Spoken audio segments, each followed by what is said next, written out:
Hi viewers, welcome to mister channel. நான் உங்கள் back. இன்னைக்கு வீடியோவில் ரணம் அறம் தவறேல் படத்தோட ரிவ்யூ தான் பார்க்க போகிறோம். அதுக்கு முன்னாடி இந்த சப்ஸ்கிரைப் இல்லையா, கீழே உள்ள இருக்கிற சப்ஸ்கிரைப் பண்ணுங்கள், கூடவே பெல் பட்டன் கிளிக் பண்ணுங்கள்.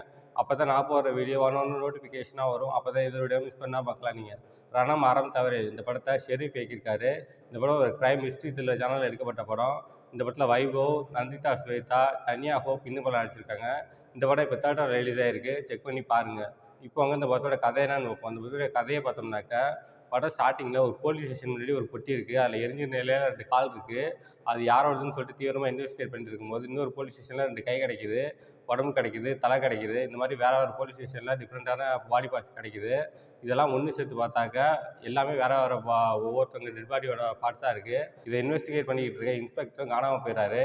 இதெல்லாம் யார் பண்ணுறா, எதுக்காக பண்ணுறா, அந்த இன்ஸ்பெக்டருக்கு என்ன ஆச்சு, இதெல்லாம் படத்தோட ஹீரோயினான தன்யாவும் வைபவும் கண்டுபிடிச்சாங்களா இல்லையா, இதுக்கப்புறம் அந்த சுவாரஸ்யமான விஷயங்கள் தான் படத்தோட மொத்த கதையே. இந்த படம் வைபவுக்கு 25வது படம். இதுவரை வைபவ் ஒரு கிரைம் த்ரில்லர் ஜானரில் படமே நடிச்சதில்லை, ஃபஸ்ட் டைம் நடிச்சிருக்காரு. இந்த படம் ஃபஸ்ட் ஹாஃப் ரொம்பவே நல்லா எடுத்திருந்தாங்க. செகண்ட் ஹாஃப் அந்த ஃப்ளாஷ்பேக்லாம் வச்சு கொஞ்சம் போர் அடிக்கிற மாதிரி எடுத்துட்டாங்க. மற்றபடி இந்த படம் ஒரு ஒரு ஆவரேஜான படம் தான். இந்த படத்தில் வைபவ் ஒரு கிரைம் ரைட்டராக இருப்பார். ஏதாவது போலீஸ் ஸ்டேஷனில் முடிக்க முடியாத கேஸாக இருந்துச்சுனாக்கா அதுக்கு ஸ்டோரி எழுதி அதை முடிச்சு கொடுப்பாரு.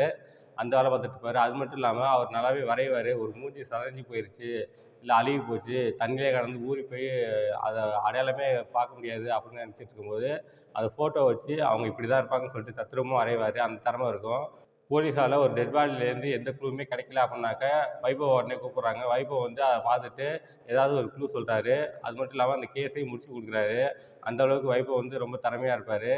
இந்த படத்தில் ஹீரோ ஹீரோயினை லவ் பண்ணுவார். அதுக்கு லவ் சாங் வைக்கிறேன்னு சொல்லிட்டு மொக்க போடாமல் வச்சுருக்காங்க. இந்த படத்தில் ஃபஸ்ட்டு அரை மணி நேரத்துலேயே அந்த லவ் சாங்கு, அந்த ஹீரோ லவ் பண்ணுறேன் அதெல்லாம் முடிச்சு விட்டாங்க. அதுக்கப்புறம் ஃபுல் அண்ட் ஃபுல் படத்துக்கு போயிட்டாங்க, கதைக்கு போயிட்டாங்க.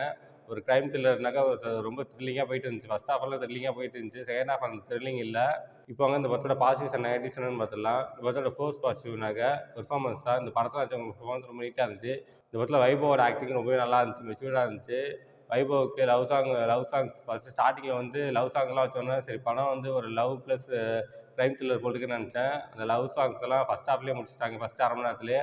அதுக்கப்புறம் கதைக்கு போக ஆரம்பிச்சிட்டாங்க. அதெல்லாம் பார்க்கும்போது ரொம்ப நல்லா இருந்துச்சு. அடுத்து ஹீரோயினான தன்யா ஹோப் இன்ஸ்பெக்டர் ஆக்ட் பண்ணியிருக்காங்க. அவங்க தான் இந்த கிரைம் இன்வெஸ்டிகேஷனுக்கு ஸ்பெஷல் ஆஃபீஸராக போட்டிருப்பாங்க. அவங்களோட ஆக்டிங் ரொம்ப நல்லா இருந்துச்சு. அது மட்டும் இல்லாமல் அந்த இன்ஸ்பெக்டர் ரோல் அவங்களுக்கு ரொம்பவே பொருத்தமாக இருந்துச்சு.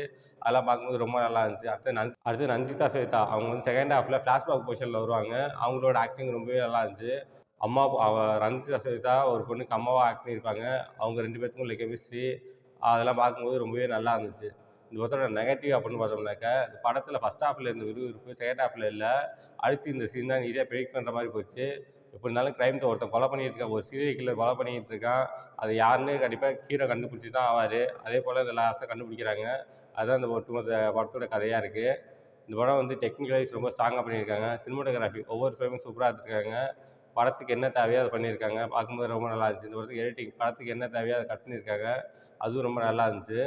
இந்த படம் மியூசிக் சாங்ஸ் எல்லாம் ஆவரேஜாக இருக்குது. பேக்ரவுண்ட் ஸ்கோரிங் ரொம்பவே நல்லா இருந்துச்சு. இந்த படம் 2 ஹவர்ஸ் ஓடுது. First half average, second half bore. மொத்தத்தில் இந்த படம் எப்படி இருக்குன்னா, இது ஒரு பிலோ ஆவரேஜ் படம். இந்த படத்துக்கு நான் மார்க் 5க்கு 2 தருவேன். இந்த படத்தில் எந்த விதமான அடல்ட் கண்டென்ட்டும் இல்லை. ஏதாவது ஃபேமிலியோட என்ஜாய் பண்ணலாம். ஓகே, இதோட வீடியோ முடிச்சுக்கிறேன். இந்த வீடியோ பிடிச்சிருந்தா லைக் பண்ணுங்கள், கமெண்ட் பண்ணுங்கள், உங்கள் ஃப்ரெண்ட்ஸுக்கு ஷேர் பண்ணுங்கள்.